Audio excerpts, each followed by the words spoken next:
বিভিন্ন বিষয়ে ভিন্ন মত থাকলেও আলোচনার মাধ্যমে অনেক বিষয়ে একমত হওয়া সম্ভব বলে মন্তব্য করেছেন ঐকমত্য কমিশনের সহসভাপতি অধ্যাপক আলী রিয়াজ। আর কমিউনিস্ট পার্টির সাধারণ সম্পাদক রুহিন হোসেন প্রিন্স ঐকমত্যের ভিত্তিতে যতটুকু সংস্কার সম্ভব সেটুকু করেই নির্বাচনের ব্যবস্থা করার দাবি জানান। সকালে জাতীয় সংসদের এলডি হলে সিপিবির সাথে ঐকমত্য কমিশনের বৈঠকে সূচনা বক্তব্যে এসব কথা বলেন তারা।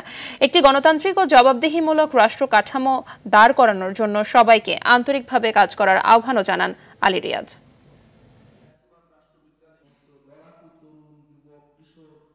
ফ্যাসিবাদী শাসনকে পরাস্ত করা বিজয়ের এক ধাপ মাত্র, কিন্তু রাষ্ট্র কাঠামোকে বদলে দিয়ে নাগরিকদের অধিকার সুরক্ষা করা, সমতার বিধান নিশ্চিত করা, আইনের শাসন প্রতিষ্ঠা করা, এগুলো এক দীর্ঘমেয়াদী সংগ্রামেরই অংশ।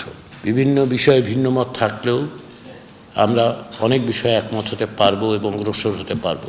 কঠিন কাজ করতে যেয়ে অনেক সময় এমন কতকগুলো বিতর্কের সম্মুখীন হতে পারে, তার যে অন্যতম যে কাজ, যে একটা সুষ্ঠু গ্রহণযোগ্য নির্বাচন উপহার দেওয়া, সেইটাও কিন্তু সংকটে পড়তে পারে।